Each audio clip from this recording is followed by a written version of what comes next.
Welcome in to the I-80 Boys podcast. I am the main host of this fucking show. It is a shit show most of the time, though. I am Chris Vaca. That is spelled with a V-A-C-H-A.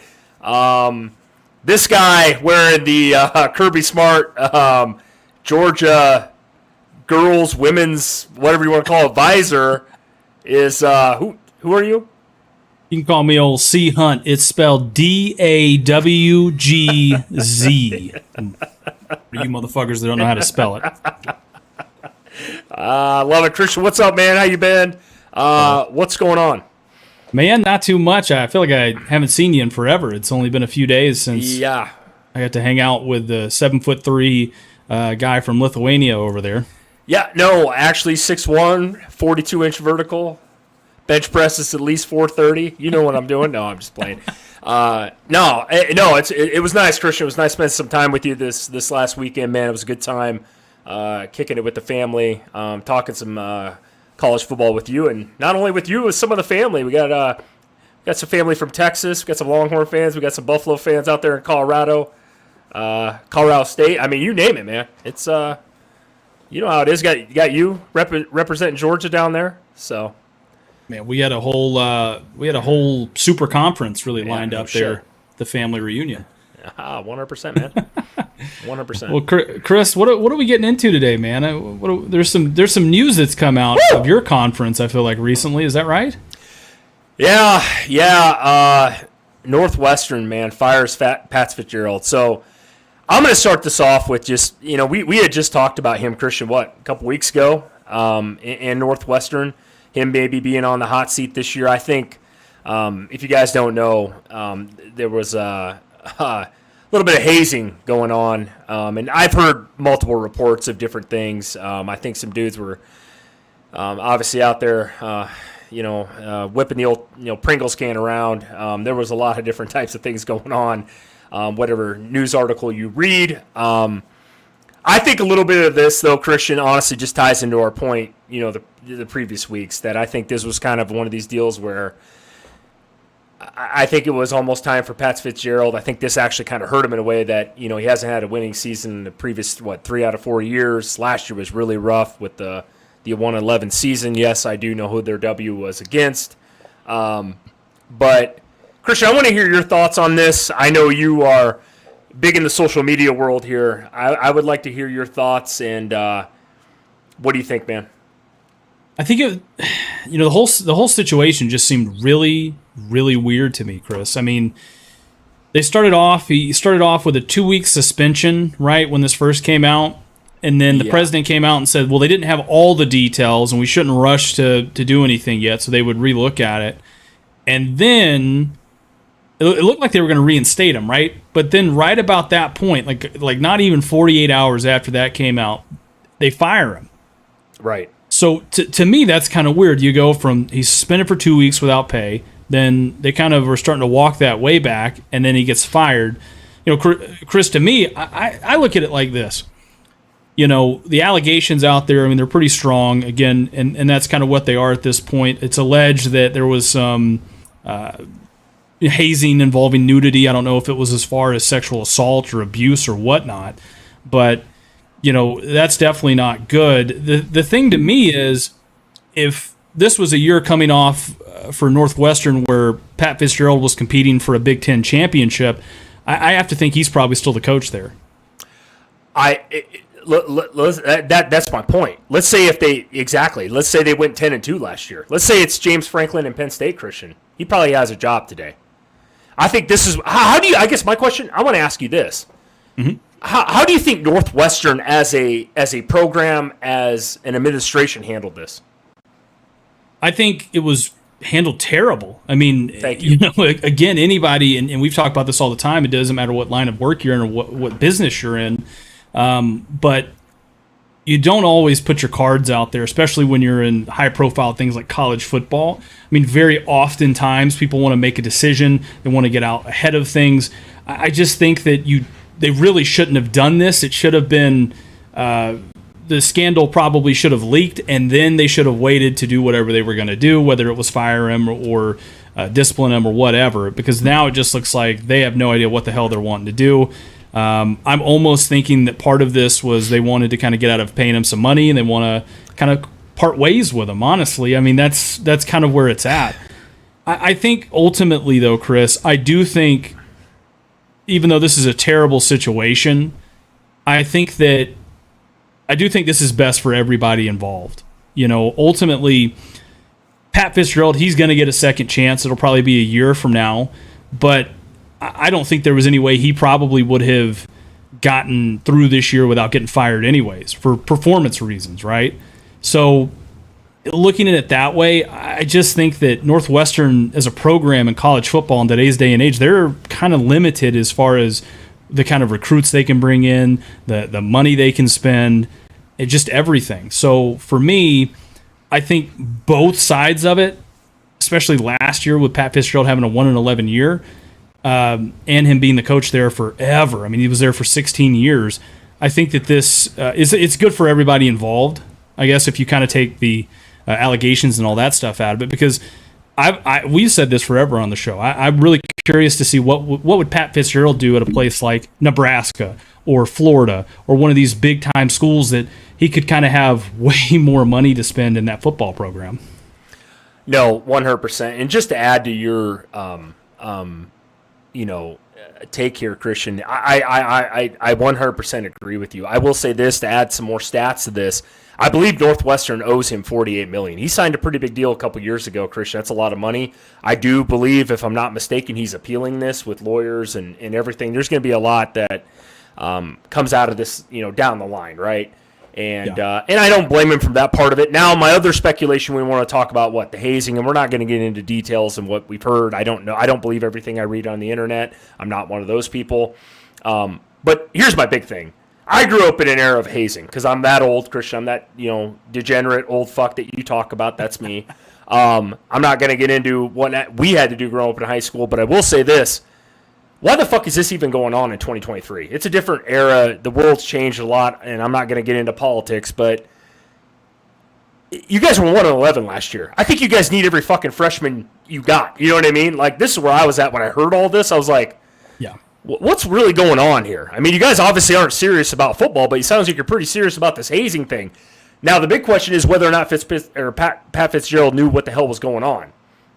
I think that's kind of his take in this stance. Did he really know this was going on, Christian? I've seen different things about, he did know it was going on at practice, after practice. No, this wasn't. You read everything nowadays. Everything is posted on social media and every website available. But at the end of the day, man, no, you're right. And you said it perfectly. This is the best of both worlds. I think this would have been way different if he was at a program like Penn State.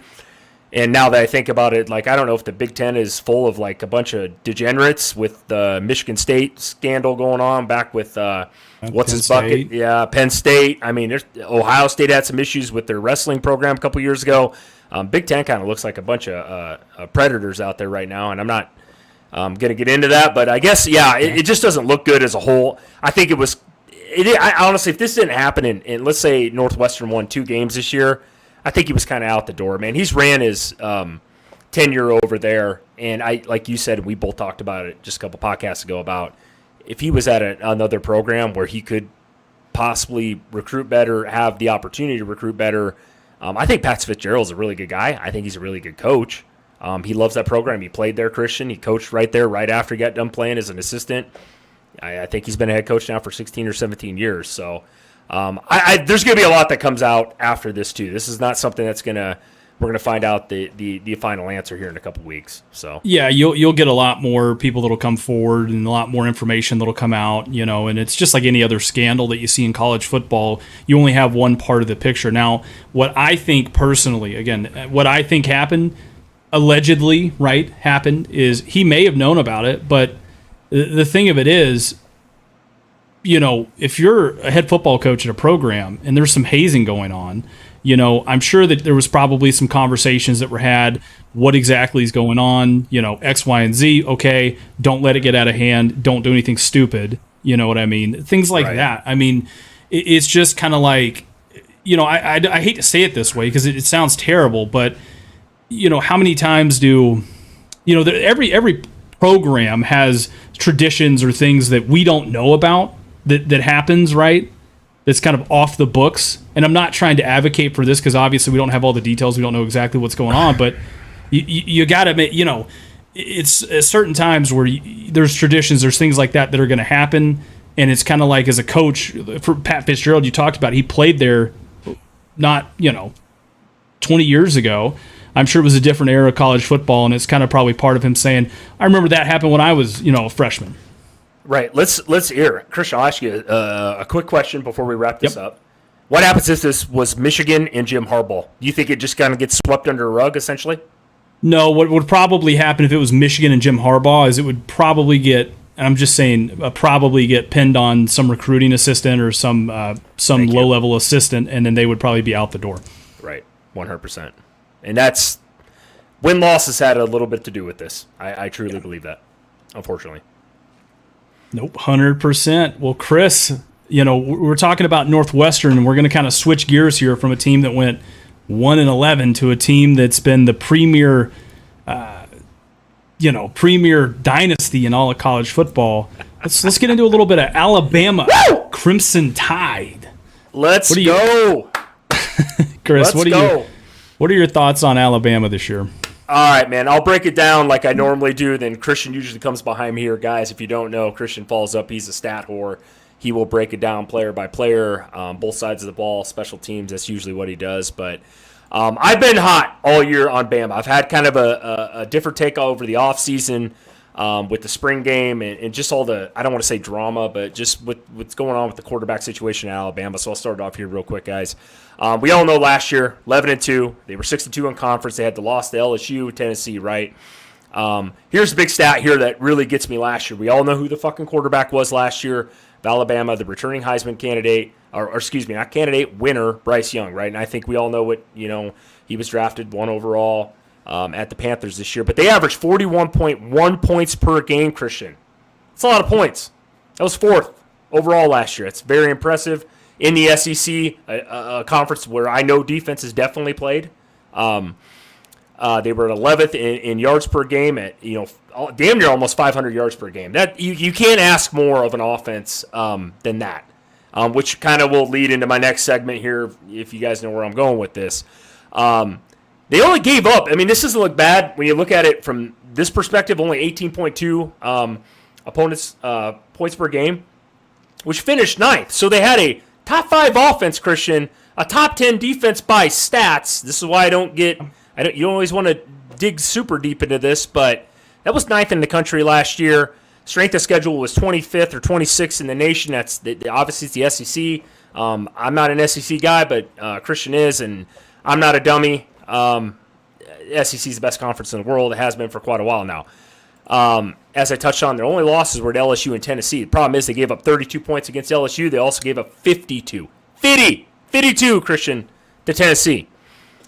Here's my big question, Christian, and I'm going to let you get into the stats and go through your thing here in a minute. Like I said, who the fuck's their quarterback? I mean, we got Tyler Buckner coming from Notre Dame, who I thought was a failed quarterback there. I mean, he played a little bit and didn't start, and they play him again, and he's got some time over there. Wasn't impressed. I just wasn't by him personally. Jalen Milroe, we've seen him come in last year. Played a couple games, A&M game. Kick and run. I mean, it looks like a fucking bodybuilder out there. Every time I mention his name, that's who I picture. But can't throw the ball. We saw the spring game, him and the other guy I'm talking about, Ty Simpson. Mm-hmm. Very disappointed in the spring game with Alabama. Actually, I thought I put them up with Colorado and a couple other teams that had just piss poor spring games overall. Tommy, go ahead. I want you to touch on this a little bit. There's a lot to talk about Bama here.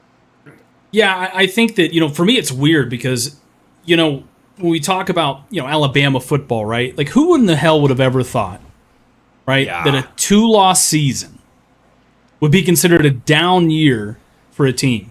But that just speaks to the dominance of this Alabama dynasty, right? And I know everyone's going to see all this Georgia shit behind me, and they're going to say, oh, my God, what are you going to say now? And I know, look, I have to respect what Saban's done because he's done it for so long.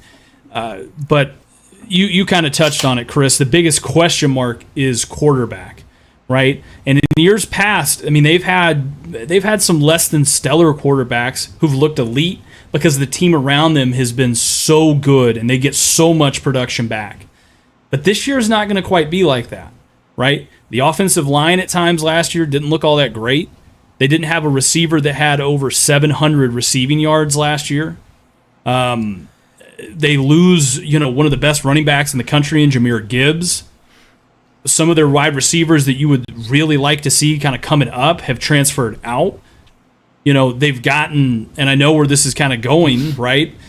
But there's a lot of question marks on this Bama team on both sides of the ball, and I think it's going to be really interesting. You touched on the quarterback aspect of it. Jalen Milroe, right? He's, in the limited times that we've seen him, he did not look like an elite quarterback. He looked like he can run the ball really well. He's probably going to struggle with some accuracy at times. His wide receivers are going to struggle with drops, right? Which, if you've got a defense that ranks top 10 and can hold people, Tennessee, Ole Miss, these big games you're going to get into this year, and you can hold them to under 20 points, hey, that's probably not a problem. But the issue is, offensively, how are you going to gel? And I understand they brought in someone like Malik Benson, who was arguably one of the top junior college players out there at the wide receiver position. You get back Ja'Cory Brooks and Jermaine Burton, right? You have a running back in Jace McClellan who had 800 total yards and 10 touchdowns last year. I understand that, but you also lost a couple of offensive linemen that were the better part of your offensive line too. To me, really, they're going to go about as far as the offensive line and the quarterback are going to take them this year, man. That's really the way I look at it. Yeah, and like I said, we haven't touched even on the defensive side of the ball really here. This is where I just have this thing with Bama this year. It's like, and I'm going to get, ran up and down on the internet and YouTube here in the next 5 minutes, but it's like, yeah, you're right, Christian. 11-2. What? I mean, you shouldn't be bagging on a team that went 11-2 last year, but right, it speaks to Bama's dominance and Nick Saban's dominance, right? But the way they lost last year, giving up the amount of points against an LSU and Tennessee, and that's no knock on LSU or Tennessee last year, but Bama just did not look like a typical Bama team. In years past, and I know times have changed, and not every team's the same exactly, but that's why we're on this fucking YouTube channel. It's my biggest thing is like the quarterback position, as you touched on, and here's my thing. I just mentioned the 3 quarterbacks. There is no Mac Jones back there. There is no Bryce Young, Jalen Hurts, Tua. I mean, we could go through the long list of quarterbacks, and it's like they've never had an issue at quarterback. Now you do, and it is a very open race, I think, between these 3. I think Nick Saban is probably pulling his hair out, thinking, fuck, I got, 3 dumpster fires walking around here that I don't know who the hell I'm going to play. This isn't the Alabamas of the 2010s where they just ran the ball with Derrick Henry and Mark Ingram and all those guys. We could name the long list of fucking running backs, Josh Jacobs and Brian Robinson Jr. I could go through a whole list of studs they've had back there. But the big thing is, yeah, and here's the other thing you touched on, wide receivers. Holy shit, do we need to bring up again for the 100th time about how many great wide receivers have come through there? I'm not sure they got a wide receiver right now, Christian, that's even draftable. Like, they led the nation in drops last year, if I'm not mistaken. So if let's say Monroe starts, the 1 out of 5 balls that he does throw that are good, this isn't Bryce Young back there who was great at accuracy. Like, are they going to be able to catch the ball? Like, that's what kills me this year with Alabama, Christian. I just, like, offensively, and we'll talk a little defense here shortly, but it's like, I'm just like, I've seen a lot of things where they have Bama placing in the, top 4 this year. I guess I am not one of those people. I don't know. We'll talk about that here a little later too, but, like, I think Bama, in the schedule they have with Texas, I think it's week 3 or 4, they play them. That's a big game. We've talked a lot about Texas and, their potential outcome this year and all that. You got LSU on the schedule. You got some tough teams. Ole Miss, Auburn's never an easy game between those two, obviously, no matter what the record is. I'm very interested, Christian, as this season goes on here, and once we start, where Bama really is at right now, because I think Nick Saban, personally, I'm going to say this on air, they're in kind of a question mark year whether Nick Saban is, kind of lost his mind, which I think he personally has as far as his interviews go, but, like, who they are as a program right now. Like, it's a very big question mark because you're not returning a ton of studs. You lost Jahmyr Gibbs. You lost fucking Bryce Young. And you lost your best defensive player in Will Anderson Jr. You know what I mean? Yeah. That's where I'm at, Christian. I want to hear your take a little bit more on these thoughts, and I know we're going to dig into the defense here a little bit. Yeah, I think you said it best. I mean, listen, the quarterback wide receiver connection is such a rhythmic thing, right? Like if you struggle to get in rhythm with you played wide receiver and I played quarterback. It was about 150 pounds ago. That's neither here nor there, though, right? But when you struggle to complete passes, right, that makes everything that much more.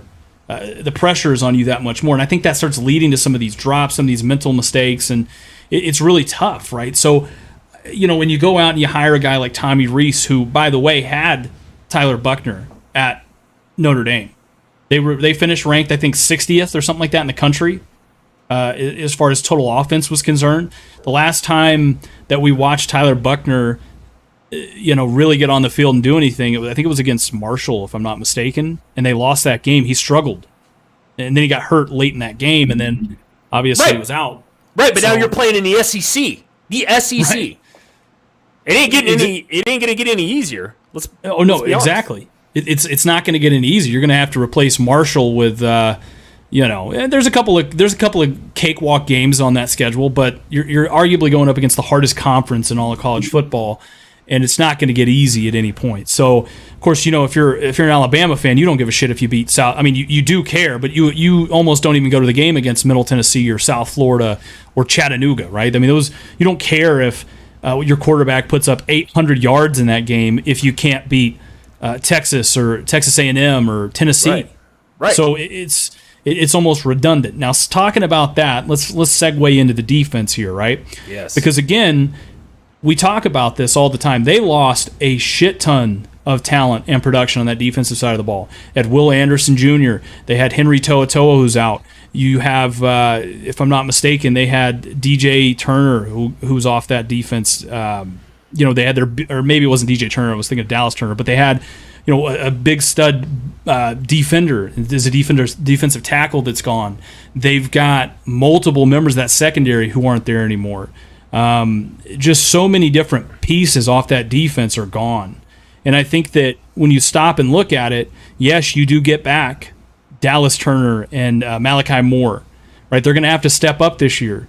But Chris, the thing to me that makes that defense, a big question mark is the defensive line. Right? They don't scare me up front like they have in years past. They just don't. I mean, it's super reliant on big defensive linemen who eat up blocks and let the backers fly to the ball. And I'm just worried that, they may not be able to be dominant like they have been in the past, right? That's the big question to me, and that's what I was kind of trying to tie this all into. I brought up the stats. They finished top 10 in defense, right, if you look at the stats. But these stats are misleading last year. When you guys played somebody, and I mean guys as in Alabama fans, you guys got your doors blown off on the defensive side of the ball. And that's, I guess, to me is shocking because it's a Nick Saban-led team, right? He's a big defensive guy. They put a ton of guys in the NFL. We don't need to go down that list either. They're really not returning much. I think they got Kool-Aid McKinstry back. I think he's back there. He's going to be an NFL player, obviously. But, they don't have much else coming back. And so when you do play those teams, you play the LSUs of the world. You're going to play Texas, who should have a high octane offense, bringing back a shit ton of starters from last year, especially off that offense. Are you guys going to give up 30, 35, 40 points a game? It's going to be tough. You don't have Bryce Young to lean on this year. This is where I have this huge discrepancy between you got away with it last year in a few games because Bryce Young, I don't care what anybody says, he was an elite college quarterback. We'll see what he does in the NFL, but he was elite as a college quarterback. These guys couldn't hold his jockstrap, and I don't even care if they play good. I'm just being honest, Christian. None of these guys are even in his realm of talent. So it's like, who are you going to lean on? And you brought up another good point we don't talk about it much. Jahmyr Gibbs. He's in the NFL now. He's on the Lions. So I know they got a freshman running back, and I apologize, I don't remember his name, but he looked like the best player in the spring game, personally. So where's the defense at? That's a big question mark with me this year, and where Alabama goes, and we'll get into the record predictions here shortly, Christian, I'm sure, is I know where the offense is kind of going to be. I think personally, and I'll talk about that here a little later. The defense to me is just like I have big questions about their defense. Yeah, I think you're absolutely right. And I know a lot of people, and I've seen these comments get kind of thrown around, specifically with the Florida State Alabama video that we just put out. But it's talking about, well, Alabama has way more 5-star players, stacked than Florida State does. Okay, I understand that. Here's the thing though. Florida State brings back more production that have actually played at this level than Alabama does. Than most people in the country does. Right, Florida State brings back, I think, almost more production than any team in the country, if I'm not mistaken. And I get it. They're coming off of having the top-ranked recruiting class, right? But it takes time at this level for true freshmen to get up to the standard. I mean, hell, just look at Jimbo Fisher and Texas A&M. They had the best recruiting class of all time, and arguably, 5 wins. Now I understand. Hey, I'm not trying to say Jimbo is by any means Nick Saban, right? I'm not trying to say that at all. I just think that when we sit back and we look at this, it just takes time in this conference. Especially if you're trying to compete and you're trying to have a lot of guys plug and play that have never played at this level before. It's super difficult.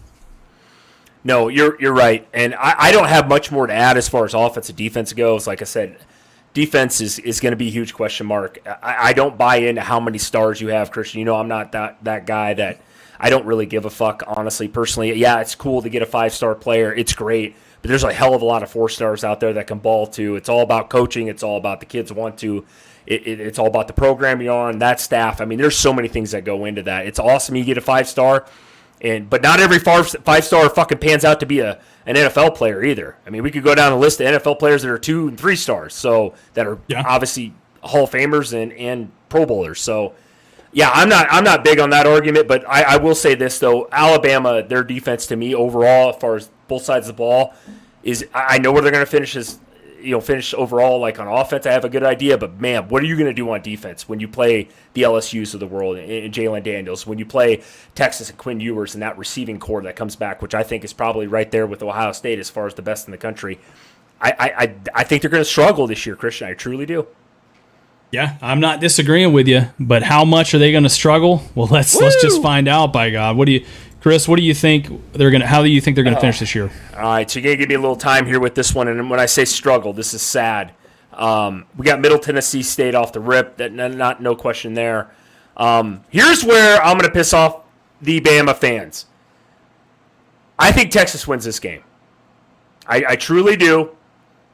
And this is no knock on on Alabama, excuse me. It's new quarterback. We don't know who the quarterback's going to be. I don't think we're going to know until the first game of the season, and we'll see how that guy even plays, whether it's Buckner, Milroe, or Simpson. But my point is, Texas already knows who their quarterback's going to be. Texas already's got a lot of returning studs back with Steve Sarkisian and that whole offense. So I'm going to give the nod to Texas here. I think Nick Saban, I think there's going to be a lot of drama. ESPN's going to blow it up, Christian. Holy shit, is Nick Saban done, right? We're going to hear about all that bullshit. But here's the big thing. So I got an L at Texas. We got Southern Florida. Ole Miss, I think, will be a tougher game. Lane Kiffin, let's be honest, Christian, we could have this discussion on another day about Ole Miss. I don't know what the hell Lane Kiffin has really done at Ole Miss. He's done a decent job. I think he beat Alabama a couple years ago. Did he not, Christian, or am I wrong on that? No, he didn't. He did not. But he played him close. Yeah. Okay. But I think that will be a tough game. I'm kind of high on Ole Miss this year, but we'll leave it at that since we're breezing through this. So I got that as a win for Alabama. So we're looking at 3-1 right there. Mississippi State, no problem. A&M at A&M, tough game. A&M has a history of playing Bama tough. I still think Bama gets out of there, Christian. I truly do. Then on the road at Tennessee. If this was the Tennessee team of last year, that was Hendon Hooker. He was my boy. He's not playing quarterback. This will probably surprise you. I still have a win for Alabama there. The big one is that's a tough stretch of games, by the way. A&M, I missed Arkansas there. I think Alabama beats Arkansas. But you had A&M, Arkansas, who's no pushover, Tennessee, and LSU, Christian. Those are all in the... Oh, I take that back. Jeez, I can't fucking read. That's at A&M versus Arkansas, Tennessee at home. You're laughing at me because I'm old and I can't read. Texas is a little small over here. But at LSU, right? My big loss is at LSU. Texas so far. I'm really murdering this whole thing. You got Kentucky, who is no pushover. They're a physical brand of football over there at Kentucky Christian. But Chattanooga and then Auburn. Auburn, I think, is a tough game. I know it's at Auburn, but I think Bama wins. I got them going 10-2 regular season since I completely fucked this whole goddamn thing up. I want to hear your thoughts, Christian. I have a 10-2, and that's not a down year. But for Bama fans, it probably is. I don't think they make the top 4. I don't think they go to the playoff.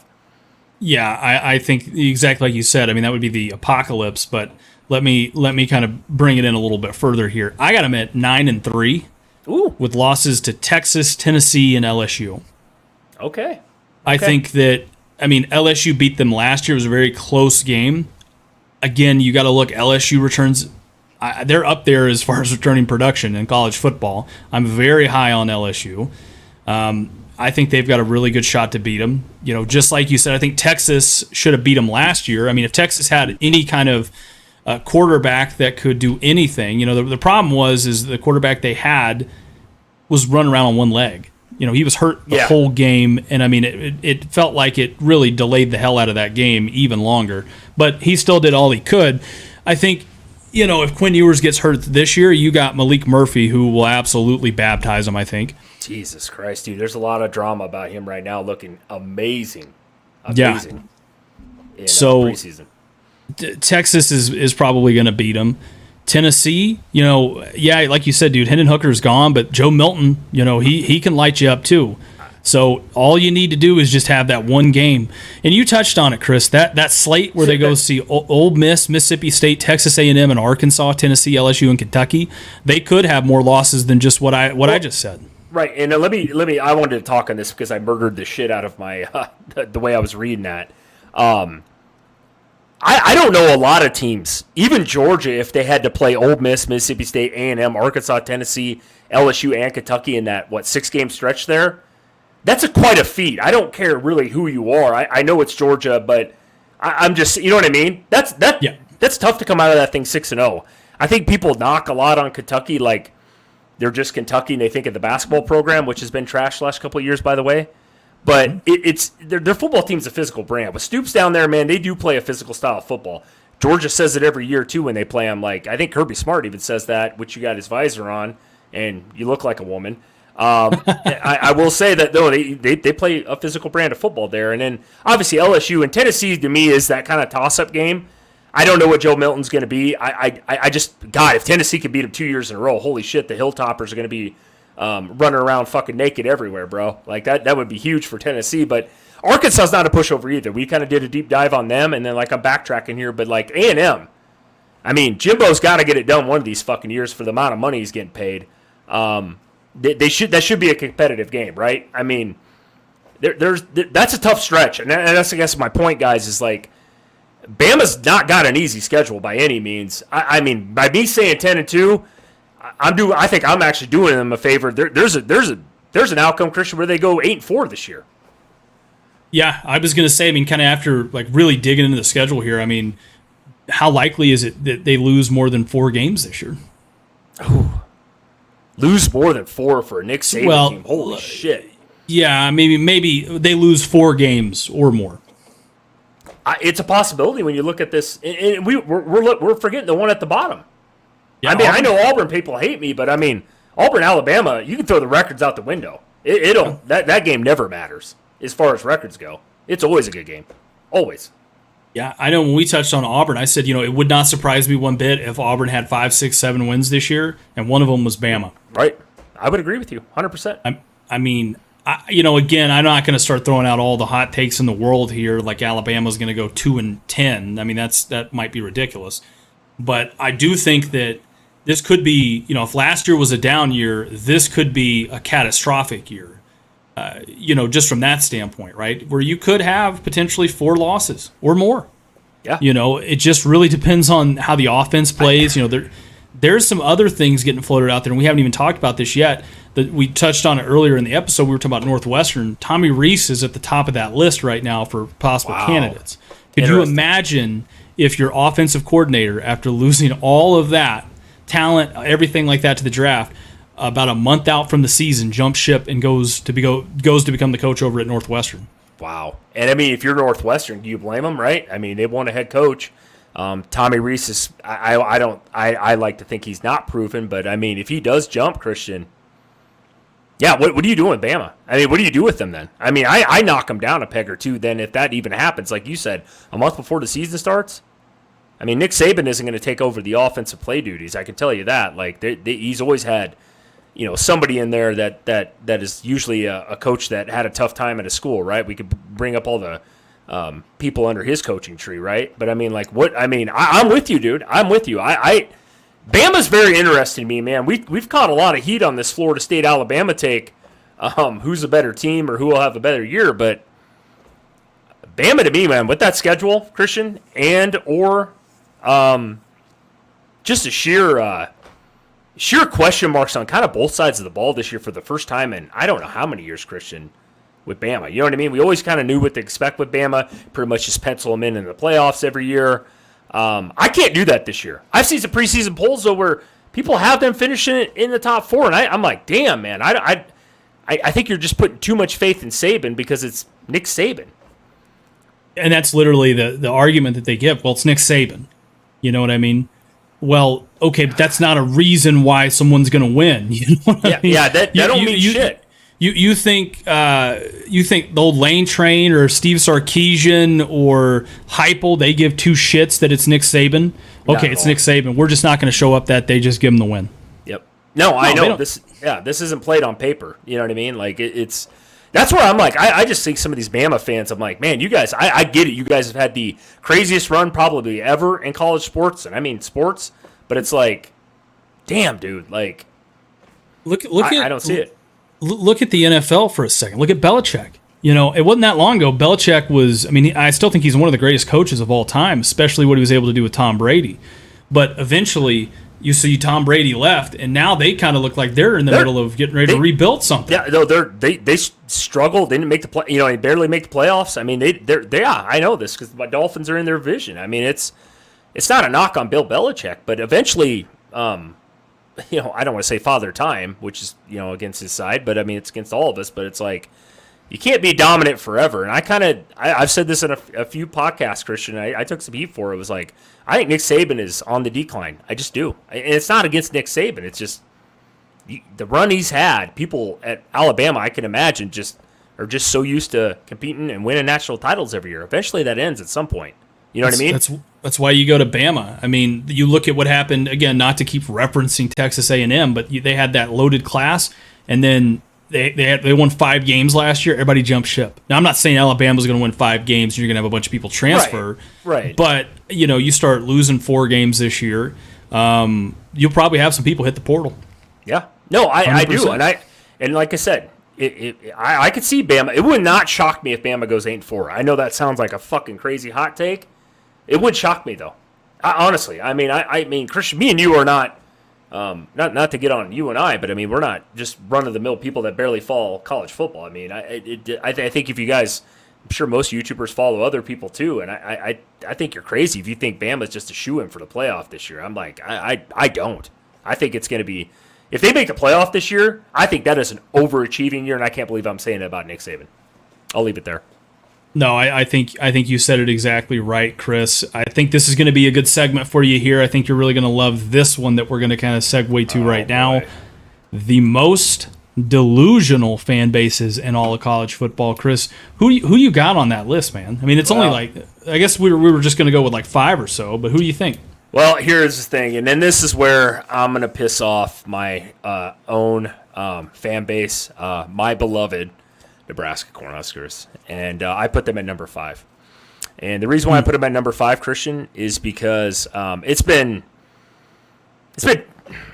Let's be honest here. It's been over 2.5 decades since we've basically competed for a national title, right? It's been a while. I live in this state, so it's easy for me to say this, but I do meet a lot of people here, more than I even should, that think every year is a 9 or 10 win season. It has not been that. It's been 5 years since we played a fucking bowl game. I'll leave it at that. Basically with Nebraska, too many Husker fans still hold on to the 90s. They do. And I know it was a glorious year. Christian, go ahead and add, please. I was really close to putting Nebraska in this list, but then I realized something. I don't think it's delusional. I mean, we've talked a lot about the Skurs on this channel. We have. Yeah. Just about every episode, I feel like we talk about Nebraska. But I actually put Wisconsin at number 5 because... Wow, okay.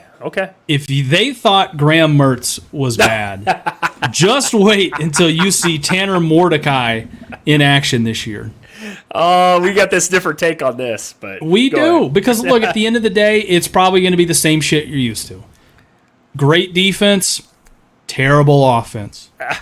I'm not disagreeing on the fact that I have met some Wisconsin fans, a little bit delusional, obviously, on expectations every year, but I will say this, I disagree. I think Graham Mertz is a trash can walking around. We'll find out in Florida, and I just pissed all my Florida people off, and I'm okay with that. But I think Nebraska fans, maybe just I'm a little biased. I had to put them on the list, Christian. I live in this state. There is a lot of fans here that they do. I hear about but this and that. It's excuses, and I'm just like, look, it's not the 70s, 80s, or 90s anymore. College football landscape has changed with NIL. It's changed with a lot of things. Anybody that follows college football knows this. Nebraska just hasn't been relevant, dude. They just haven't, and the 10-win seasons I hear every year. I mean, there's people talking about 10-2 this year. Yeah, and you're fucking one of them.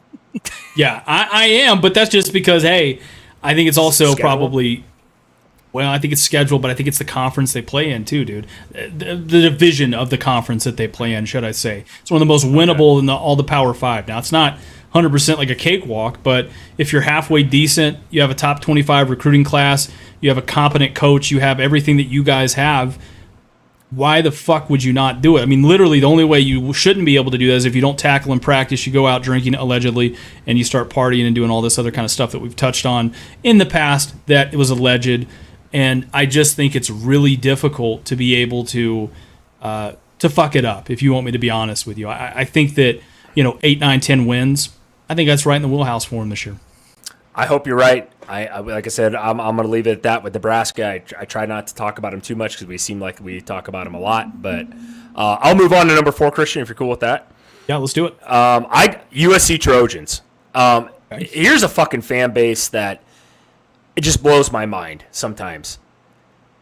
Last title was 2003, 2004, right? Back to back. The Reggie Bush, the one you had taken away. We could get on with that, whatever. These guys are ranked every year in a top 10 when the season starts. Every freaking year. Sam Darnold, Mark Sam. I mean, I could go down and list Matt Barkley, all these crazy good quarterbacks, good running backs, good receivers, good defensive players. This might be the year now, but then I'm like, oh wait. It's Lincoln Riley is your head coach, and Caleb Williams won the Heisman last year, and he balled out. I'll give him that. So you guys should be able to do it. I always feel like USC and their fans is like, oh, we're going to do it this year. You know what I mean? They're like, they're kind of like the Buffalo Bills right now in the NFL with Josh Allen. I love Josh Allen. Don't get me wrong, but it's one of the top teams every year. But you really never do anything. You guys lost to Tulane last year in a fucking bowl game. I'm not knocking on Tulane. It was a huge win, biggest win ever probably in that school's history. But it's like, when are you guys going to get it done? And I've seen some USC chatter. And I know a few people from SoCal, and it's just like every year I got to hear about how USC is going to, we're competing for a national title. But the only problem is it's like every fucking year. Well, when are you guys going to get it done? It's been 2003, 2004. And Christian, we all know they recruit well. Who's your number 4? And if you want to rebuttal me on the Trojans, please do. I didn't put USC up there just because, like I said, I think that, you're not wrong. But, they did have a Heisman Trophy winner last year, so that at least gives you something. That's one thing that, Lincoln Riley can do is he can get you a Heisman, Yeah, but... Can he make it that far? He can get your hopes up for the playoffs, but can he win a playoff game? It can't. That's kind of what we're going to be talking about until he takes all that next step. Because he's got everything he needs right now to do it. I agree. That's where I think that, their fan base, and that's what we're talking about as the topic is I'm so tired of hearing about how you guys are going to do this and do that, but it never comes to fruition. I actually, for my number 4 team, I put Texas A&M. That's a good one. Yes. I put them up there because they have all that talent, but they have no 10-win seasons under Jimbo Fisher. A&M to me is a I don't even know what you want to call them. They got all the money, they get all the talent, but no results when it matters. Yeah, 100%. Like putting tits on a boar. Yeah, no, and you're not wrong. Very good fan, but I did question. They were actually in my honorable mention for this was A&M, and I don't know. You didn't grow up in the Big 12 or the. You're in the SEC with them, but like a lot when I was growing up with Nebraska playing them all the time back in the days. Jesus Christ, dude, their fan base is awesome. I love the what they call it, the 12th man down there, I believe. Holy shit, though.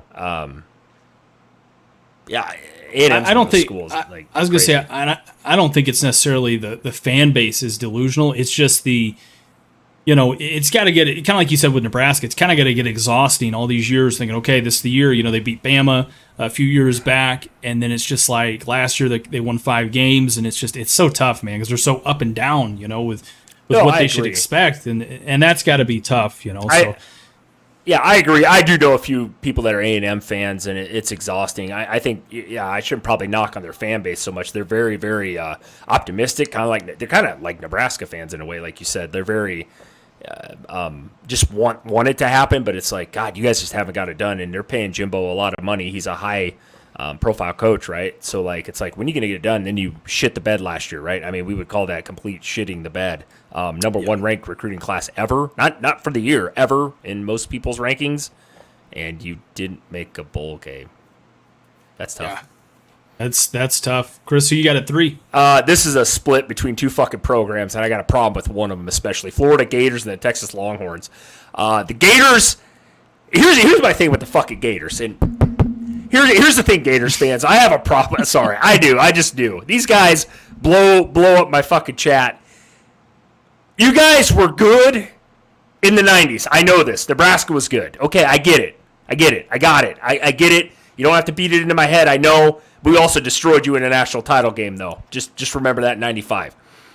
Okay, I'll leave it at that. Fine. 2000s, you had fucking Tim Tebow. I get it. The guy was a god. He's one of the top 10 greatest college football players ever. I'm not disputing that. I get it. But they weren't good in the 60s, the 70s, the 80s. They haven't been good in the 2010s. They sure as fuck haven't been good in the 2000s and 20s. This fan base, though, Christian, you've seen it. We make one Florida Gators fucking thing, podcast, and I'm getting hyped up about this because it just pisses me off how delusional these people are. What planet are these people living on? And we're talking about delusional fan bases. I've seen shit as Graham Mertz is winning the Heisman. I've seen that Billy Napier is giving him Tim Tebow's number. What the fuck is going on? What is going on? What is going on there? And then I'm going to touch on Texas here.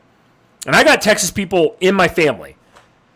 These guys haven't won a national title since 2005, and it was Vince Young. And Vince Young was obviously pretty much that whole team that year. One of the greatest all-time performances I've ever seen in a single season by a player. I'm not knocking that. But Texas is another team, just like the Trojans. Top 10 recruiting class.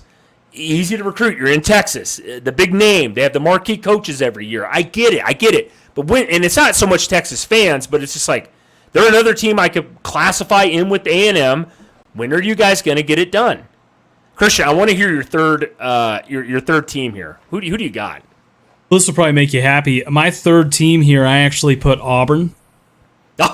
Yeah. Look, I put Auburn in there because, look, yes. A lot of the fan base is saying they're going to win 8+ games this year in Hugh Freeze's first year in the toughest conference in all of college football. Rant. Preach, buddy. Preach. There is no fucking way. Let me say that again. There is no fucking way Auburn is going to win 8+ games this year. All right? They're not going to be competing for an SEC championship this year. They're not going to be, they might have a surprise win here or there to give you guys hope. You'll probably win most of the games that you should. But I think, again, we touched on it, 6-7 wins. I don't think that's that far out of the realm of possibility. No. We got people on here saying that they're going to win 10+ games. They're going to go to an SEC championship game. They can go to the playoffs. Fuck, why don't we just take it a next step further and say they're going to win a national championship, go undefeated, and UCF will come back out and relinquish that national title they won that year. I knew I could get you riled up finally. I was waiting for it all night. I'm like, he's got to have one team on this list that really pisses him off. I was waiting because I just went off about Florida. I was waiting for the Auburn one. Thank you, Christian. That was the best segment of the night. I'll leave it at that. We'll move on to number 2. I have a big problem with this in this fan base. And this fan base is, hear me out, chat, this massive fan base like the Dallas fucking Cowboys. It's called the Notre Dame Fighting Irish. You motherfuckers haven't been, and I'm sorry using that language towards certain fans, but you guys have not been relevant since the goddamn 80s. Like, you haven't won a title since 1988. And every TV station, every podcast, where I walk around in Nebraska, Iowa, even if I visit fucking Missouri or South Dakota, I see Notre Dame shit. And I'm thinking, I get it. They're America's, college football team, just like the Dallas Cowboys are America's, NFL team. Well, what the hell have you guys done lately? What have you done? Choked in a national title game, like got your doors blown off by Bama a couple years ago. You've had some really good recruiting classes. You don't, again, my biggest problem with Notre Dame, playing a fucking conference. Actually a real one, not this independent bullshit. That really bothers me, Christian. That's a topic for another day. Playing a real conference. You guys make a lot of money. You have your own fucking TV station. I get it all. Notre Dame, though. Notre Dame is fan base. I got some friends that are Notre Dame fans. They're not, even from South Bend, anywhere, but they just love them. And every year I just send texts after they lose to USC or get their doors blown off by an SEC school. I text them all the time, like, yeah, you guys aren't relevant, but you guys sure seem to finish top 12 every year with a 10-2 or a 9-3 record. But you didn't beat anybody. You beat the Marshalls of the world. Oh wait, that's right. They lost last year. I'm serious, dude. Notre Dame is one of those schools. Like, I'm so tired of hearing about the hype. It's not the Joe Montana days. It's not Tim Brown. You're not bringing back those guys. Jerome Bettis. I mean, this is, what the fuck are we talking about here? It's been almost 30 years. They sound like Nebraska fans sometimes. Yeah, Notre Dame is like that marginally attractive girl, right? She's barely attractive that thinks the fucking world revolves around her. Thank you. You know what I mean? It's kind of like she peaked in high school, and then or that, only that Christian guy can give me the girl analogy here. I love it. Yeah, or like that guy that like me. You know what I mean? Like, if coach would have put me in, let me play quarterback, we'd have won state. Right. Jesus No, it's Christ. just a fucking fan base that it just is like delusional as shit. Like, I'll leave it at that though. Christian, who's your number 2 though? I didn't hear your number 2. Who you got? I went a different route with this, and I've got the Florida Gators. Oh, I got the that's Florida all you Gators need in to their say. number 2. I love it. Why? For all the reasons you mentioned, dude. They think they're going to compete for an Natty this year. Graham Mertz is going to win the Heisman. I mean, Billy Napier will probably, when DeSantis ends up leaving for whatever, he'll end up being the governor of Florida. I mean, let's just fucking go ahead and crown him. I don't have much more to add into my little rant there with Florida. I could have my own goddamn 2-hour podcast just alone with them. I don't understand these people. I don't understand what fucking planet you're from. I don't understand why all of a sudden you think this year of all years, because I've heard people say, Christian, oh, we're glad that Anthony Richardson is gone. I'm not saying he played great at Florida, but you think Graham Mertz is better? Exactly. You think that the guy that was picked number 5 in the NFL was the worst part of your team last year? Well, that and how many people were after that spring game? Oh, the defense is going to be number 1 in the nation. It's just the defense is just so good, The defense is just going to be so great. That's why the offense has struggled. They threw more interceptions than they did completions, and that's why they had to put extra time in the clock, Christian. The fuck are we talking about here? Like, I can't believe Florida people, man. When the season starts, you'll see more delusional rants like that. They're gonna start when they play Utah, right? Don't worry. There's all those excuses. I want you to write them down because I will. I love it, man. Thank you for putting them really high up there. I feel good. We had at least one team in common here about the most delusional fan base. I'll move it on to number 1, and this is kind of a split. I could have put. Actually, it's not a split. I could have put Ohio State up here, and I actually left Ohio State off my list, Christian, for reasons that I'm going to bring up later during the season because I just got to watch it. I got to watch it fall with these Ohio State fans. But number 1 is, right now, currently, you know who I'm going with, the fucking Deion Sanders Simps / Colorado Buffalo fans. I don't know what you want to call them. I don't know what the hell's going on over. I know that, marijuana is legal over there, and I get it. I don't know what the hell's going on, though. Me and you put out a pod months ago. Caught a lot of flack because we said they weren't going to win five games, and all of a sudden now we're just a bunch of degenerates on the internet. I don't know what these people are smoking. I don't know if I think personally a lot of these people are just Deion Sanders fans. I've had somebody call me a racist the other day because of it. I don't know what's going on, dude. Last title was 1991. They split it, I believe, with Georgia Tech. I mean, Colorado's never going to win a fucking national title in my lifetime. I'm going to mark that down. Please write it down. They're not. It doesn't mean that Deion Sanders is going to be a bad coach. It's not happening this year. You guys, if they win 5 games, Christian, that would be amazing. They won 1 last year. They were the worst team in the Power 5. We've talked about it a lot. This fan base, though, maybe it's just because I'm close to Colorado over here in Nebraska. I don't know, man. I don't get it. I don't understand it. By the way, the Pac-12 did them no favors by putting their schedule together. I mean, you've seen it. I think it's brutal. I mean, yeah. You got Oregon and USC. I think they got Oregon State and Utah. I mean, Jesus Christ. And people comment, 10-2, 11-1. There's people putting money down in Vegas, Christian. I think they're like plus, I don't know, like 4,000, and they're like the 8th most popular team to win a national title. These people are like fucking allergic to money? I don't know, dude. I don't get it, man. I have no idea what's going on with the Colorado fan base. I hope some of you guys are watching. I mean, please comment in the section here and tell me why. Yeah, tell us all the reasons why they're going to win. And we're not even talking about winning a national championship this year. I think we're just talking that they have, that they go to a bowl game this year, right? To me, that's what this is about. I mean, we're not saying that Colorado's not going to be good in the future. I think that they have an opportunity, especially in the next couple of years with USC and UCLA jumping ship, to actually do something in that conference and be relevant. To me, I've got Colorado up there number 1. I mean, that's who I put as my number 1, for the most delusional fan bases. We've got family members that are Colorado fans, and they're good people. There's some good people. I think it's a lot of people that they're not necessarily Colorado fans. They're just Deion fans, because they keep saying we come in and all this other bullshit. The only thing they're coming with this year is probably 4 or 5 wins because – in the same token that you say, get rid of the people that were on the 1-11 team last year, you also go out and you also recruit guys that have never played at this level, okay, first and foremost. Number 2, if they had, a lot of them were on losing teams last year. They were the best parts of a losing team. See Jimmy Horn, some of the UCF guys that went 1-11, right? Right. So by that logic, I mean, you're kind of just swapping out like-minded players. Then you go out and you get a ton of skill guys that are really good, a ton of good cornerbacks and wide receivers and a couple of good running backs. Who the fuck's going to block for them? They don't, and we caught a shit ton of flack. I wanted to bring this up. Remember that video we had where we said they look small on the offensive defensive side of the ball? Yeah. Holy shit! I mean, we took more shit for that, Christian. And I'm like, did you guys watch the spring game?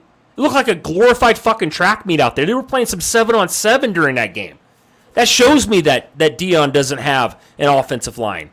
It doesn't have a defensive line. Christian, they got rid of 70-some players. You're right. They're bringing in guys that to be able to gel in college football, you got to play together for a certain amount of time. And it's not just spring practice for 3 months. That's not enough, especially in the Pac-12, right? And I knock on the Pac-12, but the Pac-12 is still a Power 5 conference. And the Pac-12 this year, Christian, if you haven't noticed, and I know you have, they're loaded this year. There's a lot of quarterbacks back. And I think Shedeur Sanders is probably going to have a good season, stat-wise. I actually think Colorado will be lucky to win 4 games this year. And that's a fucking huge deal for Colorado. Good for them. Yeah. Good for them. It's a good first season. And just so you know, I'm not saying it's because it's Deion there. I don't think if Kirby Smart and Nick Saban and Lane Kiffin all went to Colorado, I don't think their first year they would probably be much better. Honestly, I really don't. I mean, it's just one of those things that, Chris, and you touched on, and I understand people are going to come in and they're going to say, well, but they didn't have most of the players that they recruited, for the spring game. I understand that. But I'm looking at the guys they recruited, and you're going out and you're getting guys that played at Old Dominion, were backups at other big-time programs, you know, and you're trying to say, okay, well, they'll come in and they'll compete. They're going to do this, they're going to do that. Sure, they'll compete. You know what I mean? But I honestly think they'll struggle against TCU out the gate. Dude, I think TCU wins by 21.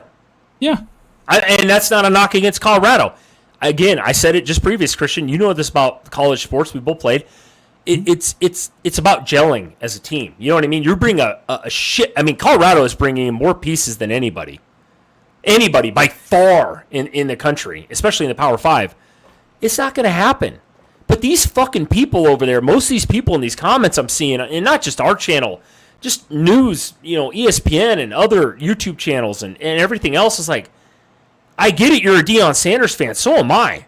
But doesn't mean that he doesn't walk on water. I mean, they got to be able to put a program together over there. And you're playing in a conference, and their schedule is not like a Nebraska schedule in the Big 10. It's not a Georgia schedule in the SEC, which is actually relatively, I hate to say, is easy for you guys this year.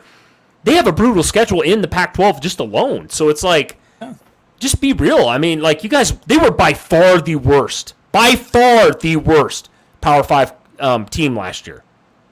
By far. It wasn't even close. And it's like, God, if you guys double that up, 2, 3, 4 wins, great. You know, then let's see what happens. We'll see what Deion does. You know, and I'm not, like I said, I'm a big Deion fan. He's a polarizing figure. I think everybody gets attracted by that. But just because he's Deion Sanders does not mean that he's going to be a great head coach. It does not mean he's going to win 8, 9. God, we saw some predictions, Christian. 10 wins? Holy shit. I mean, let's come on, man. Let's just slow the roll, Colorado. I'm being nice right now. Yeah. Let's slow it down a little bit. Let's give it, like, I actually think these fans are hurting Deion's you know, his time here. You know what I mean? By people coming out and saying this, you're actually making it tougher for him by giving them those crazy expectations to try to win that many games. Yeah, I mean, you're exactly right, Chris. I mean, I kind of look at it just like this. I mean, you look at, like, on the opposite side of that right now, like Northwestern, we touched on them, right? Let's say Tommy Rees or whoever, right? If Tommy Rees wanted to go jump over there, this would be the perfect place for him to do it and go become a head coach, because it went 1-11 last year, dude. There ain't no way that anybody expects him to probably win 2 or 3 games this year. I would agree. I would 100% agree. Especially this soon. So, to me, it is kind of the exact opposite, where you go to a place like Northwestern, even if you don't do so hot the first year out of the gate, you know, you've got a lot more room to build upon. Whereas this year, and you touched on it, at Colorado, if they shit the bed and they only have 3 or 4 wins, which I don't think that would be terrible for them, especially with who they have to play this year, it just doesn't leave you as disappointed, is what I think that a lot of people are going to be. No, you're right, and I guess, Christian, I just say, I keep saying this. I maybe I haven't said it on air enough, but it's more like, Jesus, you guys that think that he's going to win 8, 9, 10 games, what are you going to do when he wins 3? Oh, he's a terrible coach. Like, you're hurting him being there. I'm just saying, you know how those kind of fans are. Yeah, I see it in Nebraska. We've had multiple head coaches the last 15 years. It's like, can you guys just temper the expectations? Watch some other football than just your favorite team and see what's going on in the college landscape of things. That's all I'm saying. And I'm not trying – I literally could sit here and bash Colorado all day and have that discussion, but I'm honestly being real with some of these people, and that's why I have them number one on my most delusional fan base, Christian. I'm just like, these fucking people are insane. Like, slow the roll. Take the 3 or 4 wins this year. Let's see how the offseason goes. Obviously, other teams are going to have to go through the same process, and then give it a little bit of time. Just a little bit of time, no matter who the head coach is, whether it's Deion Sanders or Christian fucking Hunt. My God, don't threaten me with a good time. Well, Chris, let's jump into your favorite segment here. We'll kind of wrap the show right here. But the hot take, Penn State wins the Big 10. What are your thoughts? As much as this is James Franklin, 10th year? I mean, this guy, I think, is a really good coach. Unfortunately, he reminds me of the Mark Richt, Bo Pelini type of thing here. He's got that stigma going. 9 or 10 wins is just not enough for the fan base anymore. Last title was 2016, I think, with Penn State. Like I said, he's going on his 10th year here with James Franklin. They went 11-2 last year, which is a fucking amazing season. I actually have them going the same fucking record this year, Christian. Only problem is, though, you just can't knock off those two big dogs in the side of your conference. And that just happens to be Ohio State and Michigan.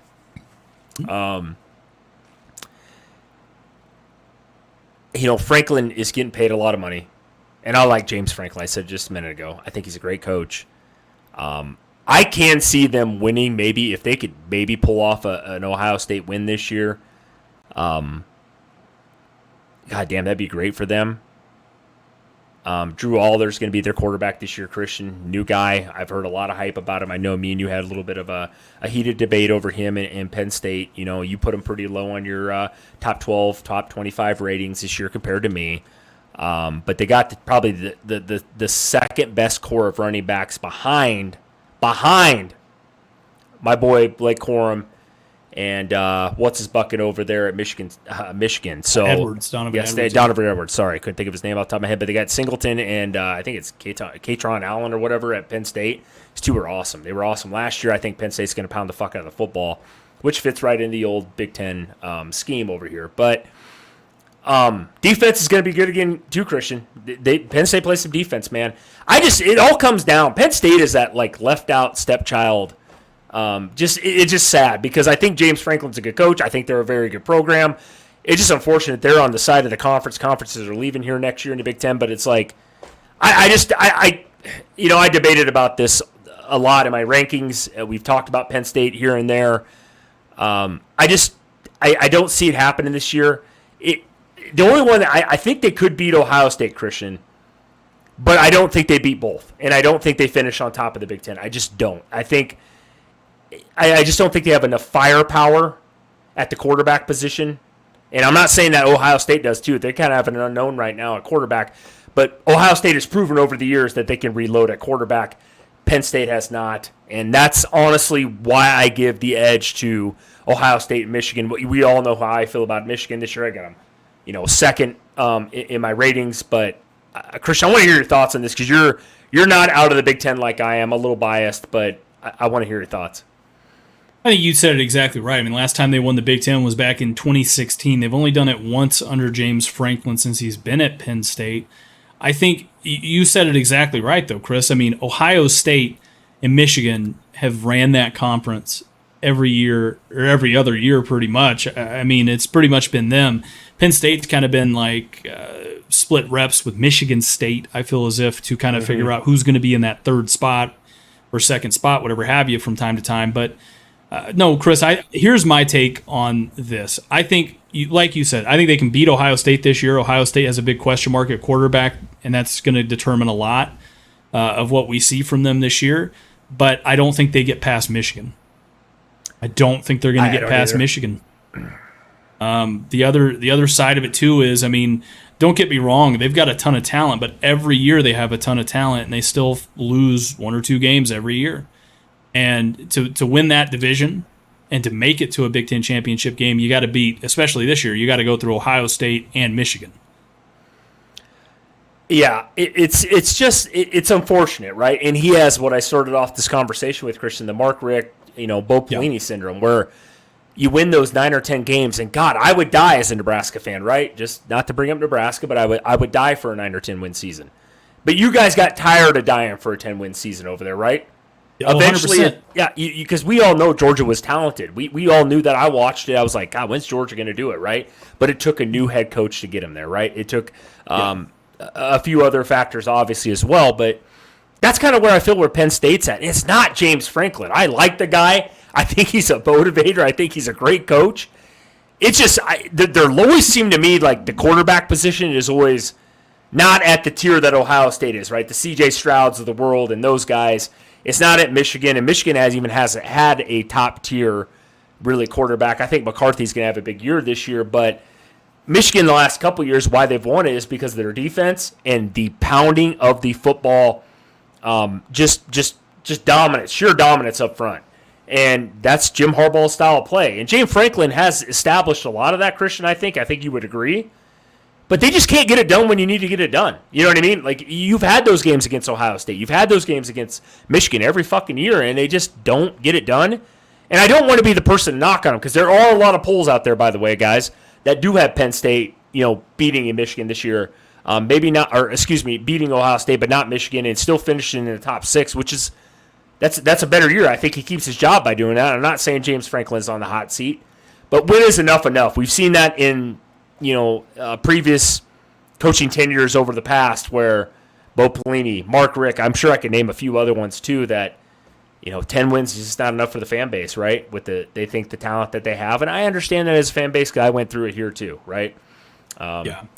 And I think, a big thing too with it, Chris, is especially one of the coaches that's in, going to be in the other side of this now, which is, Matt Rule.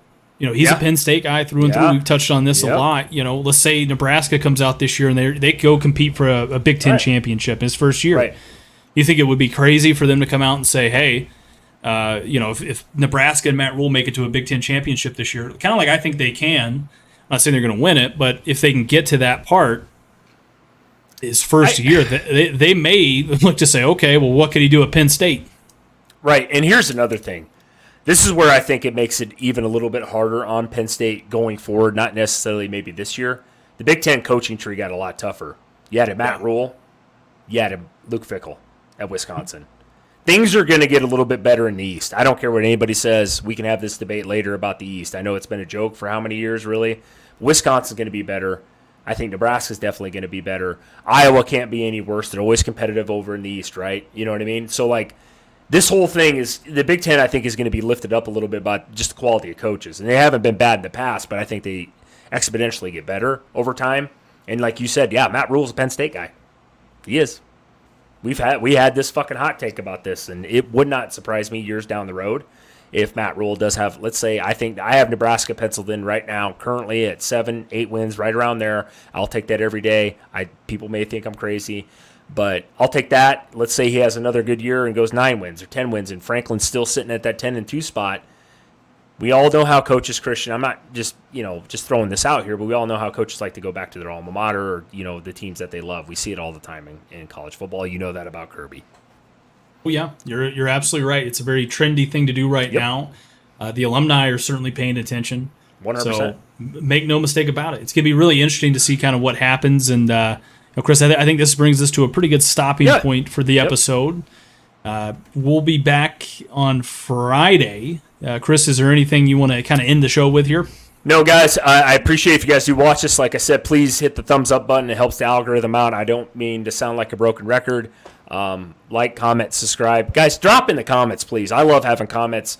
I know Christian does too, man. We like to the reason why we're doing this show, I mean, I'm going to be honest, Christian. You know why we're doing this. We're doing this because we want more discussion on college football, man. This is not about money. This is not about growing a brand or anything like that. We just love having conversation with other fans outside of our fan base, right? You're a Georgia fan. I'm a Nebraska fan. Obviously, Christian's been beating my ass for the last how many years now about how great his team is. Somebody from fucking Florida jump in. Somebody from Michigan. Please, let me know what you guys think. We'll have that debate. You guys leave some great comments in there. We'll talk about certain teams, Christian, right? We'll bring up teams. We'll do whatever anybody wants, man. Christian is not just a Georgia fan. I'm just not a Nebraska fan. We're college football fans, man. I want everybody to understand that. I know we all love our teams, but between me and Christian, man, and I think a lot of people out there that watch the show, and I do appreciate the support, love college football in general. So I'll leave it at that, guys. I'm out. I appreciate it. Love y'all. We'll see you here in a couple days.